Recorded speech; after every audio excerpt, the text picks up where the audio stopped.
Hinding hindi ako magpipigil. Tataya lahat, hindi magtitipid. Gagawin ang dapat kong gawin.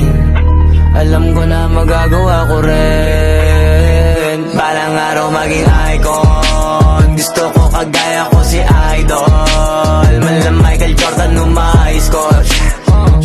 Kilalang magaling pagdating sa ring. Balang araw maging icon. Gusto ko kagaya ko si Idol. Kaya yung tsaga ko tina-times 4. Rat-rat lagi parang rifle. Huwag na huwag ka kakagat sa fake. Iwas ka sa foul. Huwag kang makampante, ingat sa galaw. Huwag puro atake, aralin dumipensa. Minsan din depende yan kung paano ka pumwersa. Minsan kailangan pabahay ng pasensya. Isa yan sa mga pangunahing diferensya. Pag natambakan ka na doon ka mag-apit. Pero pag nakalaman ka na nakakampante, sana kuha mo yung punto. Mula simula hanggang sa dulo, dapat isagad mo yung laro mo.